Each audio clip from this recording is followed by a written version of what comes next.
आज की क्लास में अपन राजस्थान का जो इतिहास है मोटा मोटा सारा अपन एक ही क्लास में देखने का प्रयास करेंगे। जो भी होने वाली जो शत्रु श्रेणी जो बढ़ती है उसके लिए ये रामबाण एक कारगर क्लास साबित होने वाली है। इसलिए एक आपका एक तरह का ये रिवीजन हो जाएगा। इसलिए इस क्लास को मिस नहीं करें, अधिक से अधिक साथियों को जरूर शेयर करें और पूरा वीडियो देखें। लीजिए अपन क्लास को स्टार्ट करते हैं। राजस्थान का इतिहास। राजस्थान इतिहास में पहला अपन देखते हैं जनपद। जनपद क्या है, कौन कौन से जनपद से किसकी कौन सी राजधानी थी, कहाँ पर किसका विस्तार था, इसको अपन पूरा डिटेल में देखने का प्रयास करेंगे। देखिए पहला जनपद है मत्स्य जनपद, जिसे बैराट जयपुर के आसपास ये विकसित हुआ था। उसकी राजधानी थी विराटनगर। कौन सी थी? विराटनगर। विराटनगर वर्तमान में जयपुर के नाम से पुकारा जाता है। अगर उसका विस्तार देखा जाए तो विस्तार 4 जिलों में था, भरतपुर, अलवर, करौली और जयपुर। इन 4 जिलों में उसका विस्तार था। और मत्स्य जनपद का जो उल्लेख है वो ऋग्वेद में अपन को देखने को मिलते हैं। और वेद हमारे कितने थे? वेद थे 4 थे। 4 वेद थे, ऋग्वेद, यजुर्वेद, सामवेद और अथर्ववेद। 4 वेद थे, जिसमें मत्स्य जनपद का जो उल्लेख है अपन को ऋग्वेद में देखने को मिलता है। मत्स्य जनपद की राजधानी विराटनगर, जो कि जयपुर। कितने जिलों में विस्तार था? 4 जिलों में, जयपुर, भरतपुर, अलवर और करौली। आगे देखिए दूसरा है सुरसैन। सुरसैन जनपद है, उसकी राजधानी कौन सी थी? तो मथुरा। मथुरा कहाँ है? तो उत्तर प्रदेश में। कहाँ पर है? उत्तर प्रदेश में। उसका विस्तार कहाँ था? तो भरतपुर, करौली और धौलपुर, 3 जिलों में उसका विस्तार था। आगे देखिए शिवी जनपद। कौन सा जनपद है? शिवी जनपद। अब शिवी जनपद का राजधानी कौन सी है? तो उसकी राजधानी थी मध्यमिका। कौन सी थी? मध्यमिका राजधानी थी। और वर्तमान में यह नगरी या चित्तौड़ के नाम से जाना जाता है। इस जनपद का जो प्राचीन जानकारी हमें उनके जो सिक्के हैं, जो मुद्रा है, उस मुद्रा से हमें उसकी जानकारी मिलती है कि शिवी जनपद हुआ करता था। और शिवी जनपद का जो राजधानी है मध्यमिका, उस मध्यमिका का जो उल्लेख है अपन को महाभारत और महाभाष्य दोनों में देखने को मिलता है। महाभारत अपना जो पुराना ग्रंथ है और महाभाष्य, इन दोनों में अपन को मध्यमिका जो कि शिवी जनपद की राजधानी थी उसका अपन को विस्तार से देखने का उसका उल्लेख भी मिलता है। उसके बाद देखिए उसका विस्तार। शिवी जो जनपद था उसका विस्तार केवल मेवाड़ में था। कहाँ पर था? मेवाड़ में था। आगे देखिए मालव जनपद। कौन सा है? मालव जनपद। मालव जनपद का जो प्रारंभिक केंद्र था वो था मगरचल। कौन सा था? मगरचल। और मगरचल कहाँ आया हुआ है? जयपुर में। उसका अगर राजस्थान में देखें तो प्रमुख केंद्र कौन कौन से थे? तो कारकोट। कारकोट नगर है जो टोंक में आया हुआ है, जो कि मालव जनपद का एक मात्र प्रमुख केंद्र था। उसके बाद उसने उसको अपनी राजधानी भी बनाया था। किसको बनाया था? मालव जो टोंक में कारकोट नगर, उसको अपनी राजधानी भी बनाया था। मालव जनजाति के लोग पंजाब की तरफ से आए थे। जो मालव क्षेत्र में जो लोग आए थे वो कहाँ से आए थे? पंजाब की तरफ से आए थे। आगे देखिए जनपद है अर्जुनियान। अर्जुनियान जनपद है, उसका जो मोटा मोटा अगर क्षेत्र विस्तार देखें तो वो था पूर्वी राजस्थान। और पूर्वी राजस्थान में कौन से जिले थे? अलवर और भरतपुर, सिर्फ 2 जिलों में फैला हुआ था। कौन सा जनपद? अर्जुनियान जनपद। आगे जनपद देखिए राजधानी जनपद। राजधानी जनपद है, कौन सा है? तो ये पूर्वी राजस्थान का जनपद है ये भी। आगे देखिए योधे जनपद।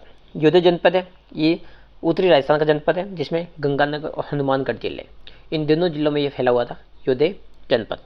एकमात्र यह गणतंत्री कबीला था, यहाँ पर राजतंत्र नहीं था। यहाँ पर किसका शासन था? गणतंत्र का, मतलब लोगों का शासन था। यह सर्वाधिक यहाँ से अपन को मुद्रा देखने को मिलती है। यहाँ पर सर्वाधिक सिक्के अपन को देखने को मिलते हैं। इन्हें कुषाण जाति का दमन किया था। जो योधेवन था, योधेवन ने जो कुषाण जाति थी उस कुषाण जाति का दमन किया था, नाश किया था। आगे देखिए प्राचीन नाम। किस किस का प्राचीन नाम है वो भी अपन देखने का प्रयास करेंगे। आश्रमपट्टनम। आश्रमपट्टनम में उसका प्राचीन नाम क्या था? उसका नाम केशवराय पट्टन, जो कि बूंदी में आया हुआ है। उसके बाद जमुक रंग। जमुक रंग रण है, उसका नाम भी केशवराय पट्टन, जो बूंदी में। उसके बाद शरणवाई, जो कि शिवपुरी श्री को शरणवाई कहते हैं। आगे देखिए अपन देखिए सिक्के। प्राचीन मुद्रा कौन कौन सी थी, किसका क्या था? तो देखिए पहला है आहत। आहत को उसको कहते हैं पंचमार्क। क्या कहते थे? पंचमार्क मुद्रा थी। वो अपन को 600 ईसा पूर्व से लेकर 200 ईसा पूर्व देखने को मिलता है। प्रश्न आएगा पंचमार्क जो मुद्रा है इसका सन बताइए, इसका जो क्या टाइम पीरियड था वो बताइए। तो 600 ईसा पूर्व से लेकर 200 ईसा पूर्व के मध्य ये पंचमार्क सिक्के थे वो प्रचलित थे। आगे देखिए इंडो सेशनियम। इंडो सेशनियम सिक्के, जो कि 5वीं शताब्दी से लेकर 12वीं शताब्दी तक प्रचलित थे। इंडो 5वीं शताब्दी से लेकर 12वीं शताब्दी तक प्रचलित थे। ये ईरान के सेसेनियम जो राजाओं का प्रभाव देखने को मिलता है। आगे जाड़शाही सिक्के। जाड़शाही सिक्के कहाँ के थे? जयपुर के। शेरशाही बूंदी से, रामशाही बूंदी से, रावशाही अलवर से और तमसाशाही कहाँ से? धौलपुर से। ये प्रमुख सिक्के हैं, ये प्रमुख मुद्रा है। प्रश्न आएगा कि मुद्रा कहाँ की है, ये कहाँ के सिक्के प्रचलित थे, तो आपको उसको देखना है एक बार। आगे देखिए मेवाड़ के प्रमुख सिक्के। मेवाड़ में कौन कौन से थे? तो मेवाड़ में चलने वाले प्रमुख जो मुगलकालीन सिक्के थे वो था एक माता अलसी। क्या था? अलसी। वेरी वेरी इंपॉर्टेंट है, इसको नोट डाउन कर लीजिए। आगे देखिए मेवाड़ के तांबे के सिक्के नाथद्वारिया, डिंगला, बंडरिया, त्रिशूलिया, गदिया, ये प्रमुख सिक्के थे। ये किसके थे? मेवाड़ के। और मेवाड़ का एकमात्र सिक्का था जो मुगलकालीन था, उसका नाम था अलसी। क्या नाम था? अलसी। आगे देखिए जैसलमेर में चलने वाले प्राचीन तांबे के सिक्के कौन से? डोरिया। डोरिया कहलाता था। क्या कहलाता था? डोरिया। जो कहाँ चलता था? एकमात्र सिक्का था वो कहाँ चलता था? डोरिया। कहाँ चलता था? जैसलमेर में। आगे देखिए अखेरशाही। अखेरशाही कहाँ का? जैसलमेर का। अखेरशाही कहाँ का है? जैसलमेर का। आगे देखिए अपन देखिए मारवाड़ के रियासत के सिक्के। आगे देखिए अपन मेवाड़ के और जैसलमेर के। अब देखेंगे अपन मारवाड़ के। मारवाड़ में जैसे ललुलिया जो ललुलिया सिक्का है, एकमात्र सिक्का जो सोजत टकसाल से बनता था। जो अपने सोजत है, सोजत में उसकी प्रयोगशाला थी, टकसाल थी, वहाँ से उसको निर्माण किया जाता था। कौन सा? ललुलिया। आगे देखिए डुब्बूशाही। कौन सा है? डब्बूशाही। कौन सा सिक्का है? डब्बूशाही। उसके बाद अपन देखेंगे गजशाही। गजशाही कहाँ है? ये है मारवाड़ का। इसके बाद इकतीस सदा सिक्का है, ये भी है मारवाड़ का। लेकिन ये कुशामन जो नागौर है उसके टकसाल से बनता था।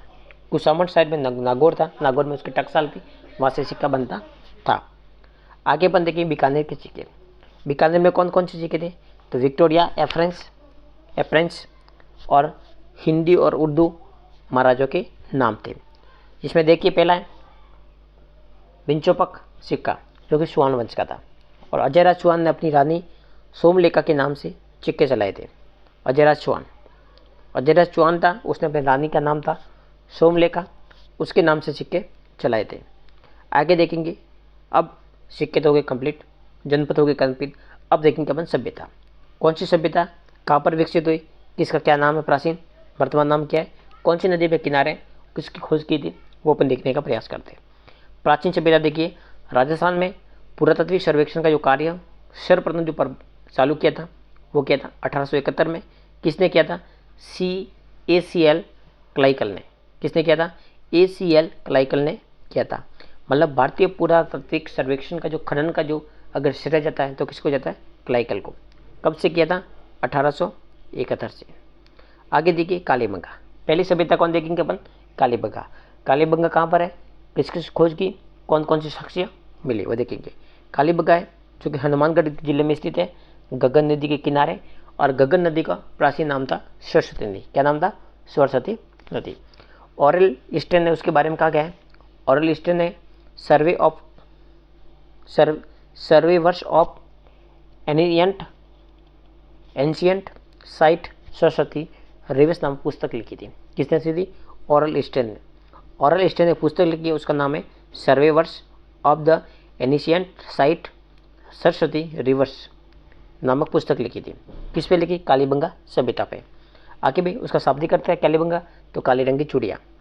कालीबंगा सभ्यता हनुमान जिले के दक्षिण और पश्चिम में स्थित है। वेरी वेरी इंपॉर्टेंट प्रश्न है, प्रश्न आ सकता है एग्जाम में कि कालीबंगा हनुमानगढ़ जिले में किस दिशा में स्थित है, तो और दक्षिण और पश्चिम में स्थित है। कालीबंगा की खोज किसने की थी? तो कब की गई? 1951 से लेकर 1952 ने। किसने की? अबलानंद घोष ने। ये भी वेरी वेरी इंपॉर्टेंट है, कई बार एग्जाम में प्रश्न पूछा भी गया है कि कालीबंगा की खोज किसने की थी, तो अबलानंद घोष ने की। कब की? 1951 से लेकर 1952। उसके बाद सभ्यता का उत्खनन कब हुआ? तो सभ्यता का उत्खनन हुआ था वो 1961 से लेकर 1969 तक। किसने किया था? BB लाल और BK थापर, MK खरे, KM श्रीवास्तव, SP सेन, ये प्रमुख व्यक्ति थे जो उत्खनन में साथ दे रहे थे। जो प्रमुख व्यक्ति थे ये उत्खनन में उन्होंने साथ दिया था। कौन कौन से थे? इसमें बीबी लाल, बीके थापर, एम.के. खरे, के.एम. श्रीवास्तव और एस.पी. जैन, ये प्रमुख व्यक्ति उसमें शामिल थे। आगे देखेंगे अपन, यह भारतीय पुरातात्विक सर्वेक्षण नई दिल्ली के द्वारा कार्य किया गया था। जो सर्वेक्षण का कार्य है, उत्खनन का कार्य है, ये दिल्ली जो पुरातात्विक सर्वेक्षण विभाग है उसके द्वारा किया गया था, मतलब उसके निर्देशन में किया गया था। कालीबंगा को दशरथ शर्मा ने हड़प्पा सभ्यता की तीसरी राजधानी कहा है। वेरी वेरी इंपॉर्टेंट प्रश्न, उसको नोट डाउन कर लीजिए। हड़प्पा सभ्यता की तीसरी राजधानी किसने कहा है? तो दशरथ शर्मा ने कहा है। उसकी विशेषता आप देखिए क्या क्या विशेषता है। तो यहाँ पर जुते हुए खेत के साक्ष्य मिले, दोहरी जुताई। दूसरा, भूकंप के साक्ष्य मिले। तीसरा, यहाँ उत्खनन के दौरान 2 टीले मिले, एक पश्चिमी टीला जिसको दुर्ग कहते हैं, जिसमें जो उच्च वर्ग के लोग थे, जो सभ्य लोग थे वो ऊपर रहते थे, और निचला है उसका पूर्वी टीला उसको कहते हैं, जिसमें निम्न वर्ग के लोग रहते थे। उसके बाद देखिए, कालीबंगा में उत्खनन में 5 स्तर की सभ्यता मिली है। कितने स्तर की? 5 स्तर की सभ्यता मिली है, जो कि प्रश्न वेरी वेरी इंपॉर्टेंट प्रश्न है। 2 स्तर की सभ्यता है वो है प्राक हड़प्पा कालीन, और 3 जो स्तर की सभ्यता है वो हड़प्पा सभ्यता के, मतलब 2 स्तर की सभ्यता हड़प्पा से पहले की है, और 3 है वो हड़प्पा के समकालीन है, इससे पता चलता है। उसके बाद 7 अग्नि वेदिकाओं के साक्ष्य मिले हैं। यहाँ साक्ष्य हड़प्पा कालीन साक्ष्य है। यहाँ पर जो साक्ष्य मिले हैं वो कैसे है? हड़प्पा कालीन साक्ष्य अपन को देखने को मिलते हैं। यहाँ पर कच्ची ईंटों के सबूत मिले हैं। उसके बाद यहाँ टीलों के चारों ओर अलग अलग मिट्टी की ईंटों से दीवार की हुई है, प्राचीर बने हुई है, ये भी साक्ष्य मिलते हैं। यहाँ पर अंडाकार कुएं मिले हैं। उसके बाद ऊँट की हड्डियाँ मिली यहाँ। उसके बाद जुते हुए खेत के साक्ष्य मिले, प्राक हड़प्पा कालीन मिले। उसके बाद जुते हुए खेत के कालीबंगा के दक्षिण पूर्व में स्थित है। जुते हुए खेत के जो साक्ष्य मिले ये कालीबंगा के दक्षिण पूर्व में स्थित मिले अपन को। उसके बाद गेहूं के साक्ष्य मिले, जौ के मिले, चना के मिले, बाजरा के मिले, सरसों के मिले, ये प्रमुख अपन को साक्ष्य देखने को मिलते हैं। और उसके बाद एक वेरी वेरी इंपॉर्टेंट प्रश्न देखिए, प्राक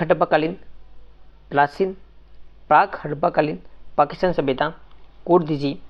हड़प्पा कोड दीजिए है जो कालीबंगा से मिलती जुलती है। जो पाकिस्तान में एक हड़प्पा कालीन स्थल है कोड दीजिए, वो सेम कालीबंगा से मिलता जुलता है। आगे देखिए, गणेश्वर सभ्यता। गणेश्वर सभ्यता कहाँ पर है? ये नीम का थाना कहाँ पर है? सीकर में। कौन सी नदी पर? कांतली नदी पर। किसने खोज की? आर.सी. अग्रवाल ने। किसने की? आर.सी. अग्रवाल ने। ताम्रयुगीन सभ्यताओं की जननी कहा जाता है। उसके बाद देखिए, गणेश्वर सभ्यता ताम्र संचयी सभ्यता भी कहा जाता है। ताम्र सभ्यता की जननी भी कहा जाता है और ताम्र संचयी सभ्यता भी कहा जाता है।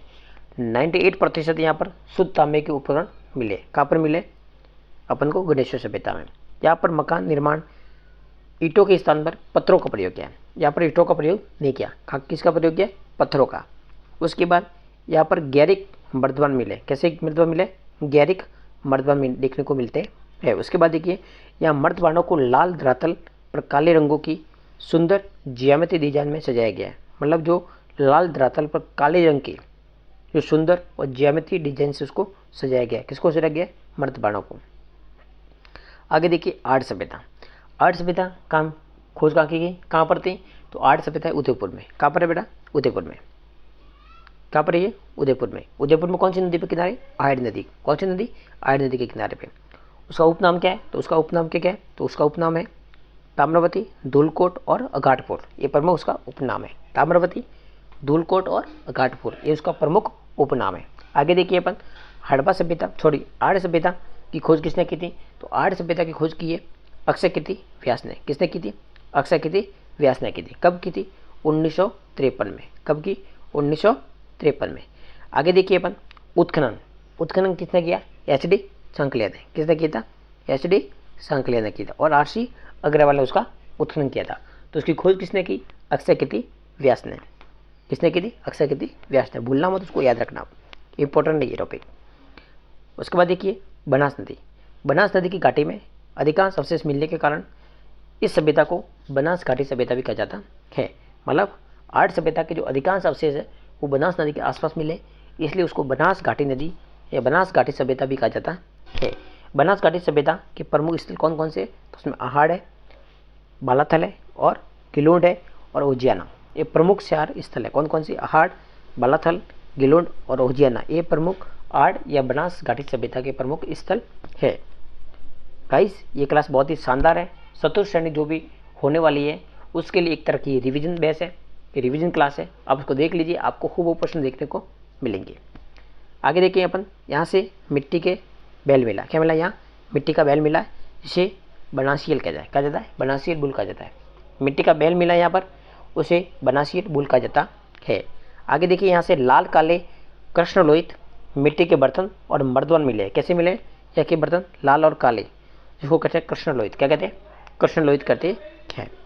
या अनाज रखने के बड़े बड़े मर्दवन मिले, जिन्हें गोर या कोटे कहा जाता है।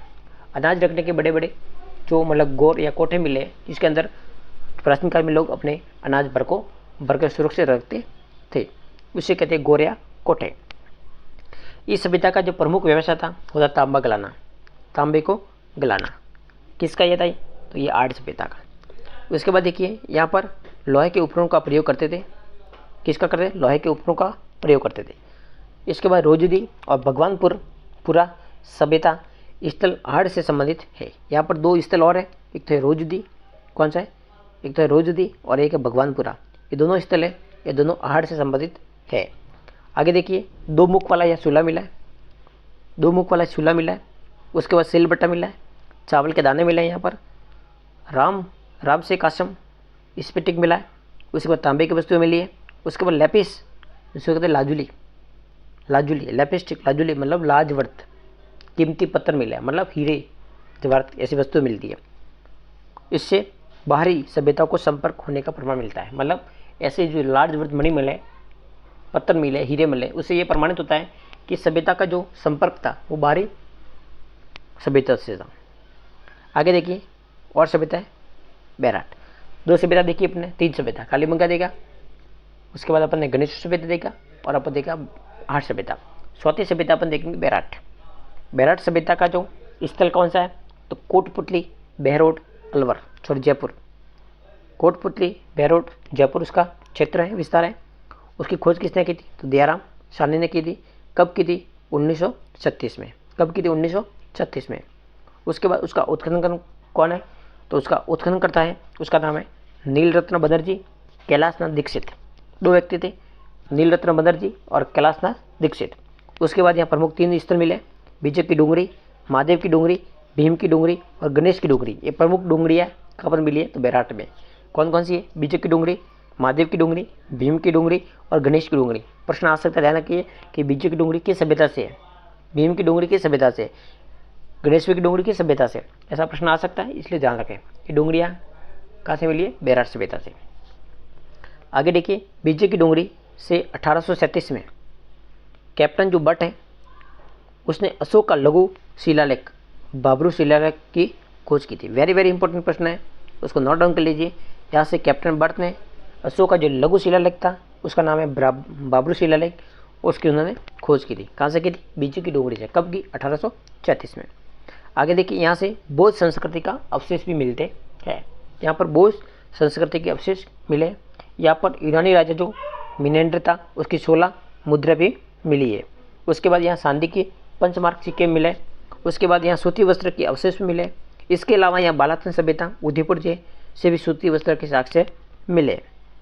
यहाँ पर महाभारत कालीन और मौर्य कालीन भी अवशेष मिले और यहाँ शंख लिपि के साक्ष्य मिले। वेरी वेरी इंपॉर्टेंट प्रश्न है कि जो शंख लिपि के साक्ष्य कहाँ से मिले, तो वो मिले एकमात्र है बैराट सभ्यता। कौन सी सभ्यता बेटा, बैराट सभ्यता। आगे देखेंगे अपन बालातन सभ्यता। कौन सी सभ्यता, बालातन। 4 सभ्यता अपने कंप्लीट की। 5वीं सभ्यता है बालाथल। बालाथल कहाँ पर आई हुआ है, तो उदयपुर में। कहाँ पर आई हुआ बेटा, उदयपुर में। उसकी खोज किसने की थी, वीएन मिश्र ने। किसने की थी, वीएन मिश्र ने। यहाँ पर 11 कमरों वाला एक भवन मिला है साक्ष्य में और एक दुर्गनुमा भवन भी मिला है। एक तो 11 कमरों वाला भवन मिला है और एक दुर्गनुमा भवन भी मिला है। यहाँ पर ये ताम्र जो पाषाण काल से संबंधित है, ताम्र पाषाण काल से संबंधित है। आगे देखिए चौथी सभ्यता। कौन सी सभ्यता है, चौथी सभ्यता। ये कहाँ पर है, तो यहाँ बीकानेर में। कहाँ पर है चौथी सभ्यता, बीकानेर में। कहाँ पर है, बीकानेर में। और उसका संबंध किससे है, तो उसका कालीबंगा के, इसे इस सभ्यता को कालीबंगा प्रथम से नाम से जाता है। अगर कालीबंगा से पूर्व सभ्यता कौन सी थी, तो उसका नाम है चौथी सभ्यता। और कहाँ पर ये, बीकानेर में। ये कालीबंगा की प्रथम मानी जाती है। उसके बाद देखिए बागोर। बागोर की सभ्यता कहाँ पर है? तो भीलवाड़ा में। बागोर सभ्यता कहाँ पर है? भीलवाड़ा में। और भीलवाड़ा में किस नदी के किनारे? तो कोठानी नदी के किनारे। कौन सी नदी? कोठानी नदी के किनारे। खोज किसने की थी? वीएन मिश्र ने। किसने की थी? वीएन मिश्र ने। यहाँ पर खुदाई के द्वारा एक कंकाल मिला है। क्या मिला? एक कंकाल मिला है, जिसे गले में हड्डियों का एक पत्थर और हार पहनाया गया है। हड्डियों में पत्थर और हार पहनाए हुए हैं। आगे देखिए रेड सभ्यता। रेड सभ्यता कहाँ है? तो रेड सभ्यता टोक की। कहाँ पे है? टोक जिले के। खोज किसने की थी उसकी? केदारनाथपुरी ने। किसने की थी? केदारनाथपुरी ने उसकी खोज की थी। प्राचीन भारत का ये टाटा नगर कहा जाता है। प्राचीन भारत का टाटा नगर कहा जाता है। किसे कहते हैं? तो रेड सभ्यता को। या अपोलोडोट्स का सिक्का भी मिला है। अपोलोडोट्स का सिक्का भी मिला है यहाँ पर। उसके बाद देखिए नगर सभ्यता। नगर सभ्यता कहाँ पर है? टोक में। कहाँ पर है? टोक में। और माला सभ्यता को उसका नाम से भी जाना जाता है। जो नगर सभ्यता है उसको माला सभ्यता के नाम से भी जाना जाता है। आगे देखिए नोह। नोह सभ्यता कहाँ है? भरतपुर में। कहाँ पर ये? भरतपुर में। यहाँ से जाक बाबा की प्रतिमा मिली है। किसकी मिली है? जाक बाबा की प्रतिमा मिली है। उसके बाद देखिए जोधपुरा सभ्यता। जोधपुरा सभ्यता कहाँ है? जयपुर में। कहाँ पर है बेटा? जयपुर में। कौन सी नदी है? साबी नदी की। इस सभ्यता को धरतुल घाट के नाम से जाना जाता है। धरतुल घाट के नाम से जाना जाता है। कौन सी सभ्यता को? जोधपुरा सभ्यता को। यहाँ से 5 कालखंडों की उत्थान हुआ है, जिनमें से तीसरा कालखंड लोहयुग है। इसमें 5 जो कालखंड है उसका उत्थान किया गया है। इसमें तीसरा जो कालखंड था उसको कहते हैं लोहयुग। क्या कहते हैं उसको? उसे लोहयुग के नाम से जाना जाता है। क्या कहते हैं उसे? लोहयुग कहते हैं। आगे देखिए उज्जैना। उज्जैना सभ्यता है ये ब्यावर में। क्या पर है? ब्यावर में। कब खोजी गई? 2000 से लेकर 2001 ईस्वी में। उसके बाद इसकी खोज किसने की? तो इसका BR मीना। कौन है? BR मीना है। उसके बाद देखिए आगे रंगमहल सभ्यता। रंगमहल सभ्यता कहाँ पर है? तो हनुमानगढ़ जिले में। कहाँ पर है ये? हनुमानगढ़ जिले में। इसका उत्खनन किसने किया? खोज किसने की? तो डॉक्टर हन्ना रेड्डी ने। किसने की? डॉक्टर हन्ना रेड्डी ने की थी। आगे देखिए गिलोन सभ्यता। गिलोन सभ्यता है ये राजसमंद जिले में। कहाँ पर है बेटा? राजसमंद जिले में। ये भी ताम्रयुगीन सभ्यता है और बनास नदी के किनारे ये विकसित हुई थी। कौन सी सभ्यता? गिलोन सभ्यता, जो कि 8 सभ्यता के प्रमुख स्थल में गिना जाता है। कौन कौन से थे? हाड़, बालाथल, गिलोन और उज्जैना, ये प्रमुख हाड़ के स्थल है। उसके बाद अलियाबाई का कुआं। अलियाबाई का कुआं कहाँ पर है? तो भरतपुर में। कहाँ पर बेटा? भरतपुर में। नगरी सभ्यता कहाँ है? चित्तौड़ में। नहरों के अवशेष मिले यहाँ पर। उसके बाद देखिए डड्डीकर। डड्डीकर है स्थल कहाँ पर है? तो बेटा अलवर में। उसके कुराड़ा कहाँ पर है? नागौर में। अन्य तथ्य में देखेंगे अपन तो CA हैकेट ने कहा किया है। CA हैकेट ने कहा 1870 में इंद्रगढ़ और जयपुर। CA हैकेट ने 1870 में इंद्रगढ़ से जयपुर से पाषाणकालीन हाथ कुल्हाड़ी की खोज की थी। किसने की थी? CA हैकेट ने। वेरी वेरी इंपॉर्टेंट प्रश्न है, उसको नोट डाउन कर लीजिए आप। 1870 में CA हैकेट ने जयपुर इंद्रगढ़ नगर से पाषाणकालीन एक कुल्हाड़ी की खोज की थी, हाथ कुल्हाड़ी की। उसके बाद देखिए राजस्थान पुरातत्व एवं संग्रहालय 1950 ईस्वी जयपुर में। उसके बाद देखिए सभ्यताओं की वर्गीकरण। सभ्यता का वर्गीकरण देखेंगे अपन पाषाणकालीन। पाषाणकालीन को 3 भागों में बांटा है, पूरा पाषाण, मध्य पाषाण और नवपाषाण। नवपाषाण को उत्तर पाषाण भी कहा जाता है। उसके बाद देखिए पूरा पाषाण। पूरा पाषाण को अपन देखेंगे तो पूरा पाषाण को 3 भागों में बांटा गया। तो देखिए 3-4 भागों में बांटा गया। तो पहला अपन देखिए बूढ़ा पुष्कर जो अजमेर में, विराटनगर जयपुर में, इंद्रगढ़ बूंदी में, गोगाखेड़ा जो कि राजसमंद में। गोगाखेड़ा कहाँ पर है? राजसमंद। ये प्रश्न बहुत वेरी इंपॉर्टेंट प्रश्न है, सारे आपके MCQ प्रश्न है। आप उसको देखें, समझें और अपनी तैयारी को परखें। आगे देखिए अपन जोयल। जोयल कहाँ पर है? ये नागौर में। कहाँ पर है? नागौर में। अब देखिए मध्य पाषाणकालीन स्थल या सभ्यता कौन कौन सी है? तो देखिए मध्य पाषाणकालीन में बागोर भीलवाड़ा, तिलवाड़ा बालोतरा, पंचभद्रा बालोतरा, निमाहेड़ा चित्तौड़ और सोजत पाली, ये सारे मध्य पाषाणकालीन है। कैसे है ये?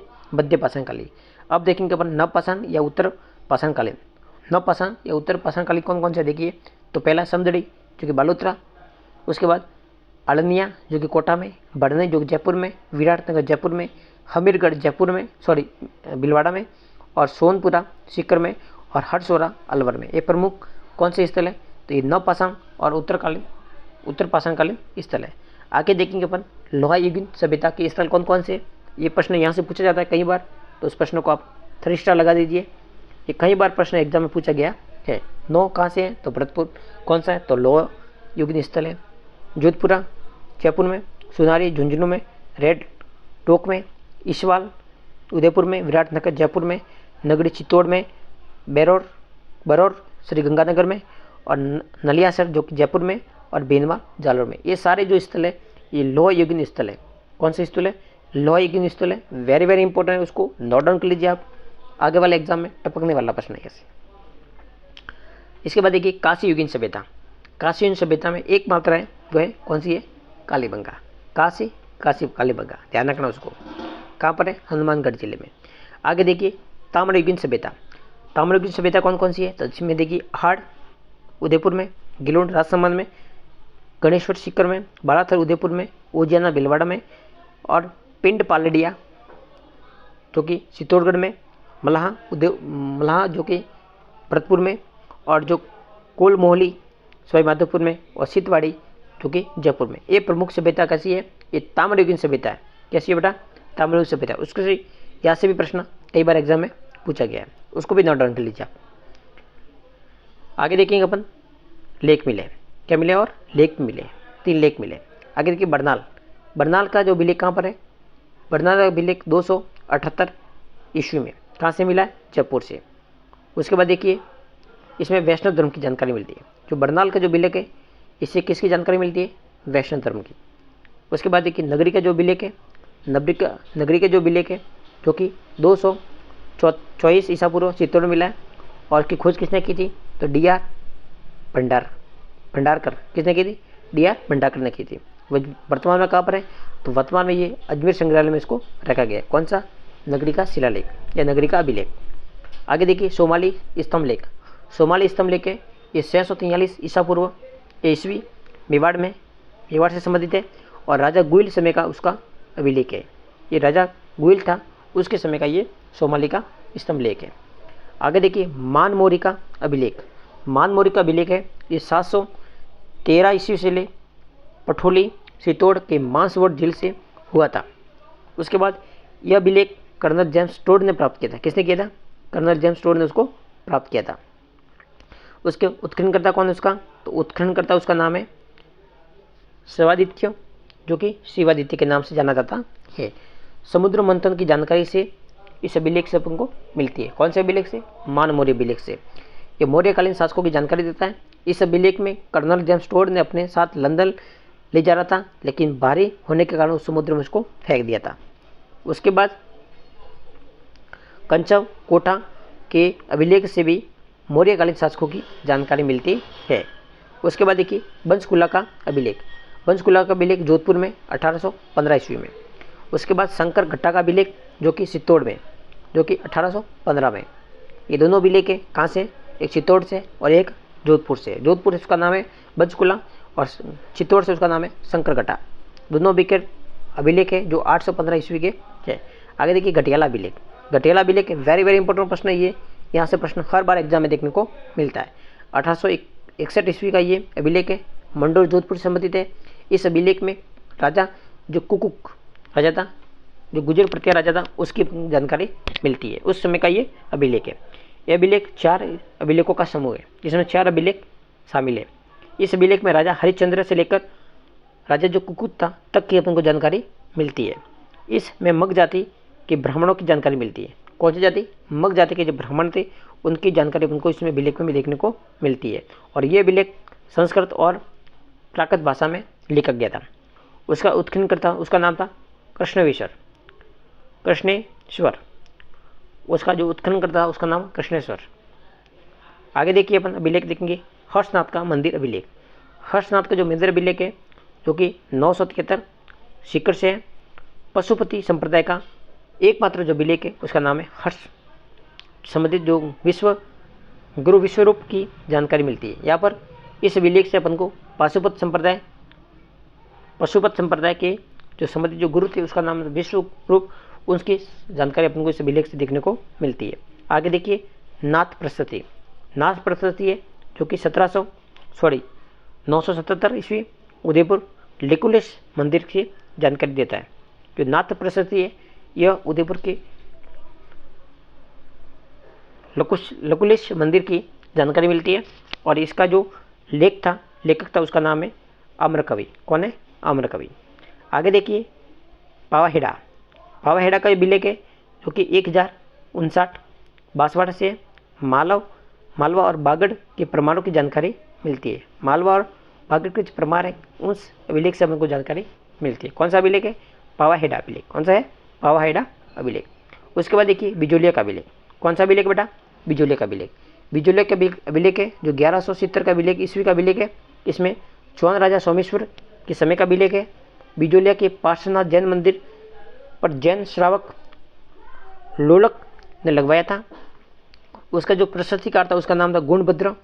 उसके बाद इस अभिलेख में शाक भमरे के चौहानों की प्रारंभिक जानकारी मिलती है। इस अभिलेख में वासुदेव चौहान ने 551 ईस्वी में चौहान साम्राज्य की नींव रखकर सांबर जिले का निर्माण किया था।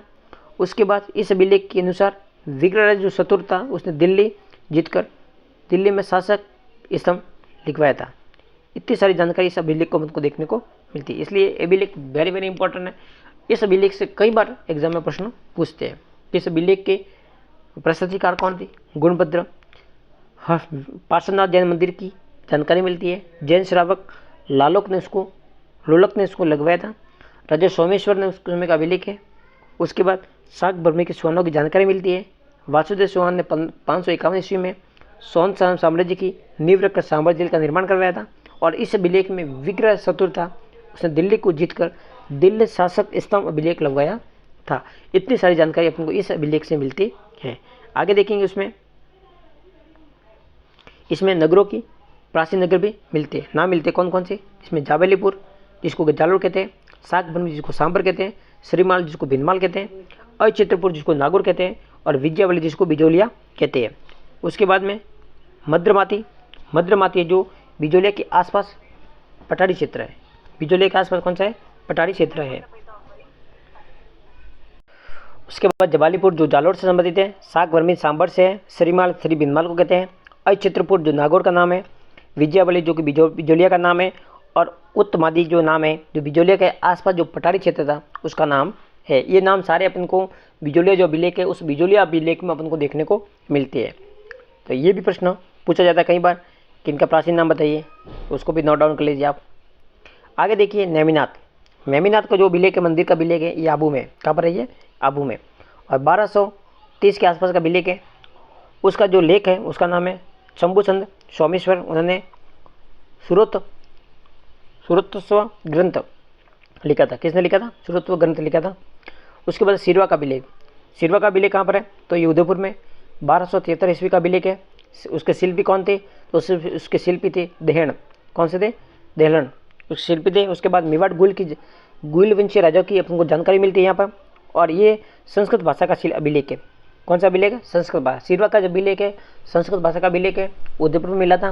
1273 के आसपास अभिलेख है, शिल्पी उसके देहण थे। उसके बाद देखिए रसिया का क्षत्रिय अभिलेख। कहाँ पर है? चित्तौड़ में। कहाँ पर बेटा? चित्तौड़ में। ये कहाँ पर है? चित्तौड़ में। कब का है? 1270 ईस्वी का है। उसके नरवर्मा गोहिल के समकक्ष का ये अभिलेख है। उसके बाद देखिए आगे का नाम है धोबी पीर अभिलेख। धाइबी पीर अभिलेख है उसका नाम है धाइबी पीर अभिलेख है। उसके बाद ये 1325 का अभिलेख है और चित्तौड़ का अभिलेख है। और उसमें चित्तौड़ का नाम खींचाबाद मिलता है, एकमात्र अभिलेख है उसमें। इसमें धाइबी जो पीर अभिलेख है उसमें चित्तौड़ का नाम खिजराबाद मिलता है। आगे देखिए सरंगी का अभिलेख है जो कि 1428 उदयपुर में मुगल समय के अभिलेख जानकारी मिलती है उसमें। उसका जो प्रशस्तिकार था उसका नाम है वाणी विलास ओगेश्वर और भीलों की सामाजिक जीवन की जानकारी इसमें मिलती है। कौन से अभिलेख में? सरंगी अभिलेख में। आगे देखिए पदराड़ा अभिलेख जो कि 1433 ईस्वी का अभिलेख है। राणा कुंभा के सबसे प्राचीन कालीन अभिलेख है। आगे देखिए रणकपुर अभिलेख। अब रणकपुर जो अभिलेख है ये कहाँ पर है? तो पाली में। कहाँ पर बेटा? पाली में। कब का है? 1439 का है। उसके प्रशस्तिकार कौन थे? तो देपाक थे। कौन से बेटा? देपाक।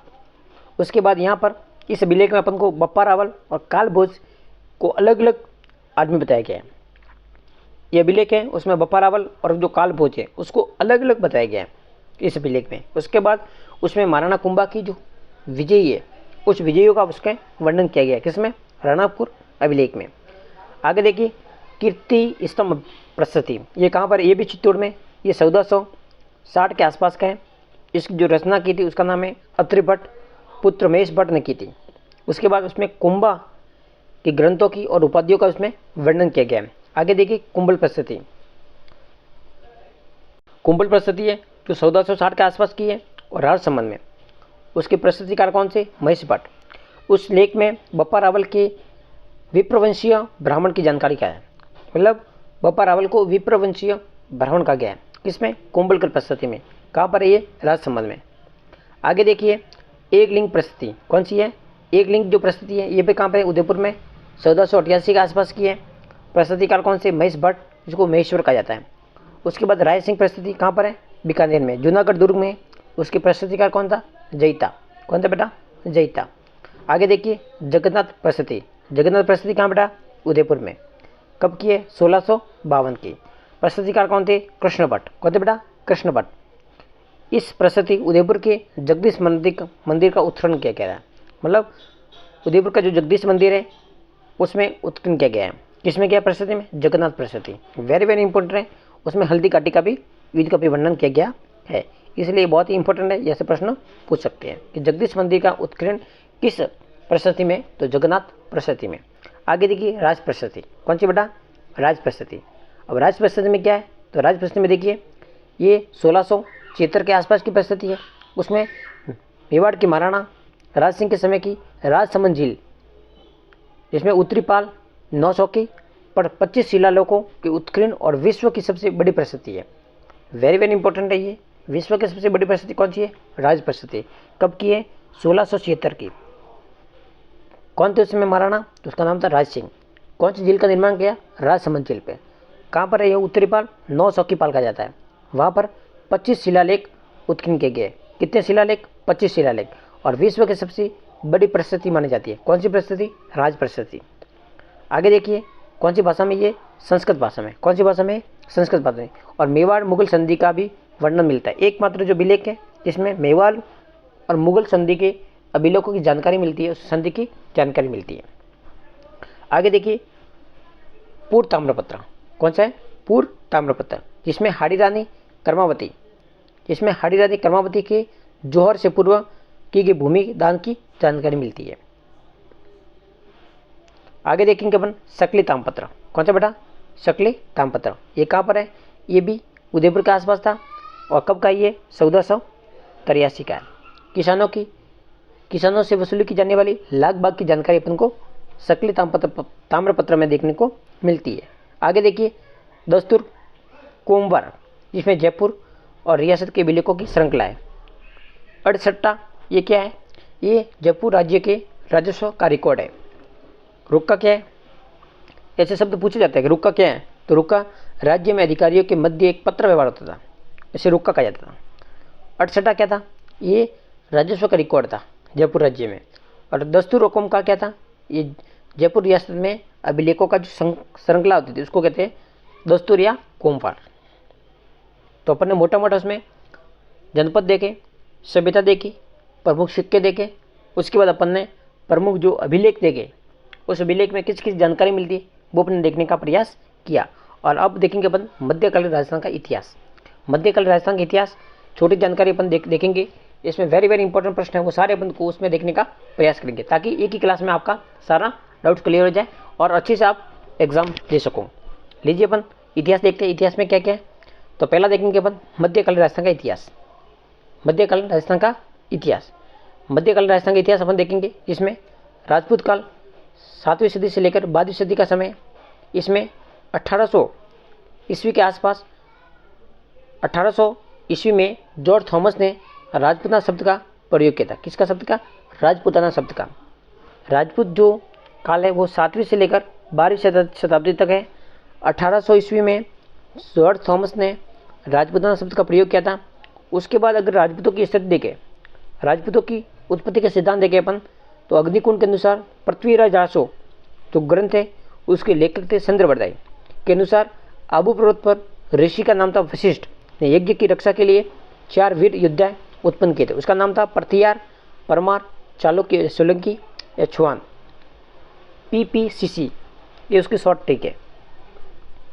क्या बेटा? PPCC मतलब प्रथियार, परमार, चालुक्य और छुआन, ये 4 की उत्पत्ति हुई थी। उसके बाद देखिए हुण शक युषि की संतान है। कुछ लोग कहते हैं कि हुण ये हुणों की संतान। ये कौन कहता है? स्मिथ कहता है, VA स्मिथ कहता है कि हुणों की संतान है। कौन? राजपूत। उसके बाद कुषाण जाति का वंशज है। ये कौन कहता है? युषि या कुषाण जाति का वंशज है। ये कौन कहता है? इतिहास का जो कनिगम है, कनिगम ने बुरुष गुर्जर ताम्रपत्र के अनुसार गुर्जर प्रथियार राजपूतों को कुषाण जाति से संबंध बताया है। उसके बाद शक सिनिथियन का संबंध किसने बताया? कर्नल जेम्स रोड है। कर्नल जेम्स रोड वो कहते हैं कि ये शक और सिनिथियन से संबंधित बताया है। उसके बाद वैदिक आर्यों का संतान किसने बताया? सीवी वेद है, उसने वैदिक आर्य को बताया है। आगे देखिए अपन गुर्जर प्रथियार। अब गुर्जर प्रथियार का मोटा मोटा देखेंगे कौन राजा हुए, कौन सी उपाधि रही, ये अपन देखते हैं अपन एक बार। गुर्जर प्रथियार में देखिए गुर्जर का मतलब होता है क्षेत्र विशेष, अतः गुजरात प्रदेश। प्रथियार का मतलब होता है पद और द्वारपाल उसे कहते हैं। प्रथियारों को निम्न अभिलेखों में गुर्जर कहा जाता है। तो प्रथियारों को गुर्जर भी कहा जाता है। जो कुछ अभिलेख है उसमें गुर्जर कहा जाता है, जिसमें अलादनपुर का अभिलेख है, देवली का अभिलेख है, कारदाड़ का अभिलेख है और नीलकुंड का अभिलेख है, जिसे रानी काद कहते हैं। ये 4 अभिलेख है, इंपॉर्टेंट है ये। इस अभिलेख के अनुसार प्रथियारों को गुर्जर कहा जाता है, जिसमें राधनपुर, देवली, कारदाड़, नीलकुंड।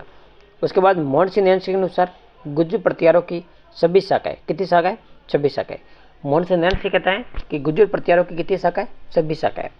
सबसे प्राचीन शाखा का नाम है मंडोर। कौन सी है? सबसे प्राचीन शाखा कौन सी है? मंडोर की शाखा। उसके बाद हेनसांग ने गुर्जर प्रथियारों को मूल स्थान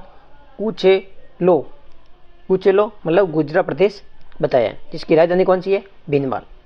जिसकी राजधानी कौन सी है? भीनमाल। कौन सी है? जिसको भीनमाल को कहा जाता है पोलो मेलो कहा जाता है। ये किसने कहा था? हेनसांग ने। आगे देखिए RC जो मजूमदार है, RC मजूमदार ने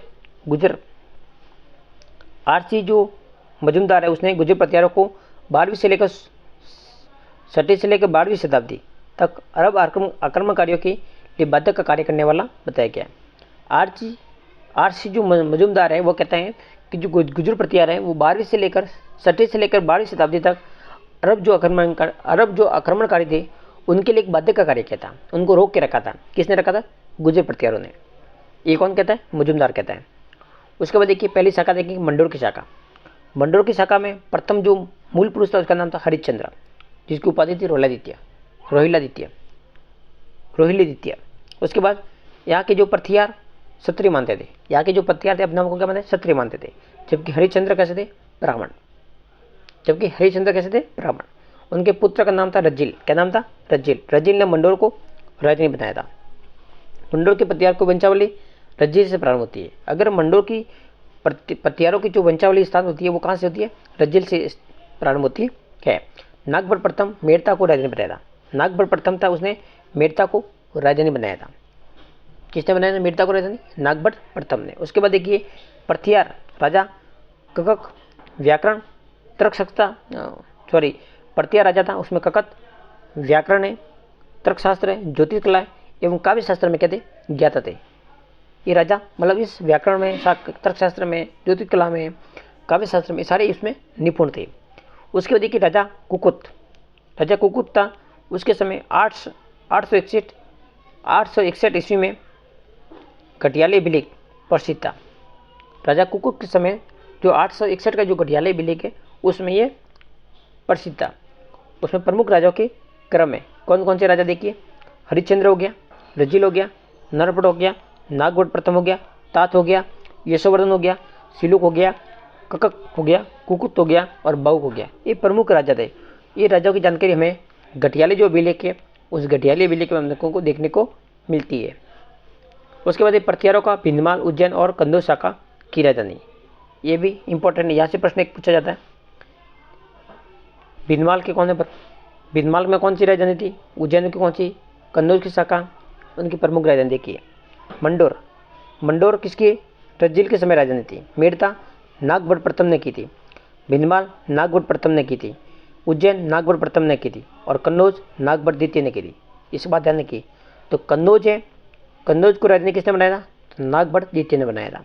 और मंडोर को किसने बनाया था, तो रज्जिल ने बनाया था। और बाकी जो बनाई राजधानी किसने बनाई, वो बनाई थी नागभट्ट प्रथम ने। आगे देखिए प्रमुख राजा नागभट्ट प्रथम। अब नागभट्ट प्रथम देखेंगे अपन। नागभट्ट प्रथम अरब आक्रमणकारियों को रोकने का कार्य किया था। कुकुस्थ, देवशक्ति, वस्त्रराज, जयवरा और रणहस्तिन की उपाधि थी। जयवरा, जयवरा और रणहस्तिन, ये दोनों की उपाधि किसकी थी, ये दोनों की उपाधि वस्त्रराज की थी। वस्त्रराज उसका संस्थापक माना जाता है। उसके बाद देखिए नागभट्ट द्वितीय, नागभट्ट द्वितीय उपाधि कौन थी, परम भट्टारक महाराजिराज धारण की थी। उन्होंने अपने पराक्रम से गुर्जरों की प्रतिष्ठा को पुनः स्थापित किया था, इसलिए उसने ये उपाधि धारण की थी। किसने की थी, नागभट्ट द्वितीय ने। कौन सी उपाधि, परम भट्टारक और महाराजाजी राज। और जयवरा और रणहस्तिन की उपाधि किसने की थी, वस्त्रराज ने। उसके बाद देखिए रामभद्र, रामभद्र की उनकी हत्या मयूरभोज ने की थी। किसने की थी, उसके पुत्र मयूरभोज ने की थी। इसलिए मयूरभोज को पुत्रहीनता भी, पितृहीनता भी कहा जाता है। क्या कहते हैं, पितृहीनता। उसके बाद उसको मयूरभोज, मयूरभोज प्रथम है। मयूरभोज प्रथम ने उपाधि कौन सी, एक तो थी आदिवरा की उपाधि ग्वालियर परिस्थिति की रचना में। उसके समय बंगाल के राजा कौन थे, राजा देवपाल। उसके बाद महेंद्र पाल प्रथम, महेंद्र पाल प्रथम के बाद आता है महिपाल प्रथम, महिपाल प्रथम। उसके समय अब अरब यात्री अल मसूदी आया था। अल मसूदी कब आया था, तो ये महिपाल प्रथम के समय कब आया था, महिपाल प्रथम के समय कौन आया था, अल मसूदी। उसके बाद देखिए राज्यपाल, कौन सा है, राज्यपाल। उसके बाद कौन सा है, यशपाल, यशपाल अंतिम राजा है। कौन सा राजा था, अंतिम राजा।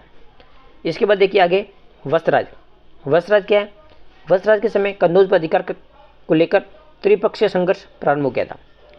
अगर त्रिपक्षीय जो संघर्ष है वो किसके समय चालू हो गया था, तो वो गया था वस्त्रराज के समय। किसके समय, वस्त्रराज के समय। उसके बाद ओसिया में महावीर स्वामी का मंदिर बना है, वो कब बना था, ये भी वस्त्रराज के समय। किसका मंदिर बना है, महावीर स्वामी का मंदिर। आगे देखिए दरबारी विद्वान कौन कौन से उसमें, तो अद्यतन सूरी के अनुसार कोइलममाला ग्रंथ लिखा था। किसने क्या था, अद्यतन सूरी ने। इसमें 18 भाषाओं का उल्लेख है। कितनी भाषाओं का, 18 भाषाओं का उल्लेख मिलता है। उसके बाद जिनसेन सूरी ने हरिवंश पुराण की रचना की थी। जिनसेन जो सूरी था उसने हरिवंश पुराण की क्या की थी, रचना की थी। आगे देखिए मयूरभोज, कौन सा राजा है, मयूरभोज। मयूरभोज देखेंगे अपन, यह अरब यात्री सुलेमान, अरब यात्री सुलेमान था, वो मयूरभोज के समय आया था। कब आया था, मयूरभोज के समय आया था। और अल मसूदी कब आया था, तो अल मसूदी आया था वो वस्त्रराज के समय, सॉरी किसके समय आया था, महिपाल के समय आया था। कब आया था, महिपाल के समय। ये कई बार पूछा जाता है कि सुलेमान कब आया था, तो सुलेमान आया था मयूरभोज के समय। अल मसूदी कब आया था, तो अल महिपाल के समय। उसके बाद देखिए आगे कवि राजशेखर, कवि राजशेखर। उसके बाद देखिए मयूरभोज, मयूरभोज में देखेंगे अरब यात्री सुलेमान आया था, उसमें उसने सैन्य व्यवस्था का उल्लेख किया है। सैन्य व्यवस्था का उल्लेख किसने किया था, सुलेमान ने। उसके बाद कवि राजशेखर, कवि राजशेखर का देखते हैं अपन। कवि राजशेखर महेंद्रपाल और महिपाल के दरबारी थे। जो राजशेखर था जो महेंद्रपाल और महिपाल के दरबारी कवि था। उसके बाद महेंद्रपाल के गुरु कौन थे, तो महेंद्रपाल के गुरु कौन थे, कवि राजशेखर। वेरी वेरी इंपॉर्टेंट है। उसके बाद राजशेखर की प्रमुख रचना है कर्पूर मंजरी, काव्य मीमांसा और बाल रामायण, ये प्रमुख उसकी रचना है। कई बार पूछा जाता है यहाँ से प्रश्न, ध्यान रखिए। उसके बाद अन्य तथ्य है, अन्य तथ्य में देखिए राजौरगढ़ का अलवर, राजौरगढ़ अलवर के प्रतिया राजा मंथन देव के प्रसिद्ध थे। उसके बाद राजौड़गढ़ के आबानेरी दोसा कलात्मक वैभव प्रतिहार काल का है। जो आज राजौड़गढ़ और आबानेरी दोसा में जो वैभव प्रतिहार काल का ये मंदिर है। उसके बाद देखिए प्रतिहार वंश का अंत हुआ था, जो हुआ था प्रभाक वर्धन के समय। किसने किया था? प्रभाव वर्धन। उसके बाद देखिए आगे प्रतिहार राज्यों का प्रतिहार अभिलेखों में राजपुरुष पद का उल्लेख मिलता है। किसका मिलता है? राजपुरुष पद का उल्लेख मिलता है।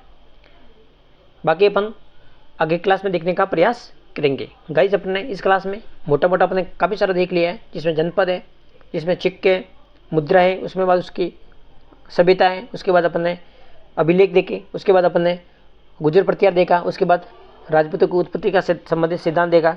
इतना सारा देखने का प्रयास किया और मैं नेक्स्ट वीडियो में अपन पूरा इस क्लास को समाप्त कर लेंगे। तो क्लास अच्छी लगे तो अधिक से अधिक अपने साथियों को जरूर शेयर करें। धन्यवाद। जय हिंद, जय भारत।